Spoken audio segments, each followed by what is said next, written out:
আজকের সকালটা আমার ব্যস্ততার মধ্যে যাবে, যেহেতু সকালটা উঠেছি অনেক তাড়াতাড়ি। তো সেইভাবে আর কি, কারণ কী কারণে বলছি জানো, আজকে হলো মাসের 10 তারিখ, আর 10 তারিখে আমি রেশন আনতে যাই। তো তার জন্য যাচ্ছি, বেরিয়ে পড়েছি। সকাল 8:30টার মতন বাজে, তখন আমি রেশন আনতে চলে গেলাম। তারপর এসে বড়মশাই বাজার নিয়ে চলে আসছে, যেহেতু স্কুল থেকে দিয়ে আসছে বাবু আর দিয়াকে। তো দুজনকে দিয়ে আসার সময় উনি বাজার করে চলে আসলে এদিকে নিয়ে আসছে পাট শাক, বেগুন, আলু, শুটকি। এদিকে শুটকি আর কি, শুটকি মাছ যেটাকে বলে, সেটা নিয়ে আসছে। এদিকে রসুন নিয়ে আসছে, সেগুলো এখন কাটবো, ভাজবো তাড়াতাড়ি করে, যেহেতু 9টা বাজে, তাড়াতাড়ি করে রান্না শেষ করতে লাগবে, 9টা 20 হুশ হবে সেইভাবে।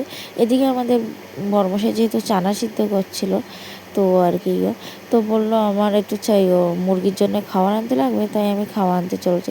এদিকে আবার কাপড়গুলো যাওয়া মেলে দিয়েছিলাম গাইস, বৃষ্টি চলে আসছে, তো কাপড়গুলো আবার উঠিয়ে নিচ্ছিলাম, ভিজা কাপড়। তারপর আর কি এখানে আবার বাসন নিয়ে বসে পড়লাম। তো ঝটপট করে আর কি বাসনগুলো মেজে নিচ্ছি। তো এখানে আর কি বেশি বাসন নেই, অল্প বাসন, সকালের বাসনগুলো সম্পূর্ণ মাজা কমপ্লিট, আর বাকি যা অল্প রয়েছে সেগুলো মাজছিলাম। আর কড়াইগুলো ভালো করে পরিষ্কার করছিলাম। আমি হাতের ভিতরে আমি একটু জোর কম পাই, তো তার জন্য আর কি শক্তির কারণে আমি বাসনগুলো ঠিক মতো পরিষ্কার করতে পারি না আজকে কতদিন থেকে। জানি না এটা কিসের জন্য, রাত্রে ঘুমালে বুঝি আমার রক্ত বন্ধ হয়ে গিয়েছে হাতে। তো রাতে ঘুম থেকে চিৎকার দিয়ে উঠি কোনো সময়। তো সেই বাসনগুলো মাজে, তারপরে মেজে ধুয়ে, তারপরে এখানে সবজি কাটতে বসে পড়েছি। তারপরে এখানে আবার কাটল বিচি সোলাতে আবার বড়মশাই চলে আসলো এখানে পরোটা আর এখানে ঘুগনি নিয়ে। তো সেগুলো খাবো। তো ঝটপট করে আমার অনেক খিদা পেয়ে গিয়েছে, তো তাই আর কি আমি এখানে ভাতও হয়ে যাচ্ছিল। তো ভাত হচ্ছে যখন, তারপরে হোক, আমি এদিকে নামিয়ে তারপরে কাঁঠাল কুচি সিদ্ধ বসিয়ে, তারপরে এই যে শীতল দিয়ে নাল্লা শাকগুলো আমি আজকে বানাচ্ছি, যে জীবনের ফার্স্ট টাইম, জানি না কীভাবে হবে। তো নাল্লা শাকটা খেতে কিন্তু ভীষণ স্বাদ হয়েছিল গাইস। তারপরে এই যে এইদিকে এক এক করে তরকারি বসালাম, আলু বেগুন দিয়ে, টমেটো দিয়ে তরকারি। তারপর ডাইরেক্ট এসে আমি স্নান করে তারপরে ভিডিও স্টার্ট করলাম।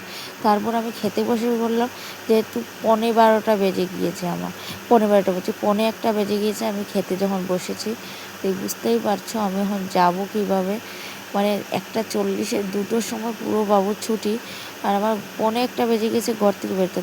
তারপরে বড়মশাইকে টাটা করে, বড়মশাই এখানে পেঁয়াজ কাটছিলো, আমি টাটা করে বেরিয়ে পড়লাম আজকের মতো।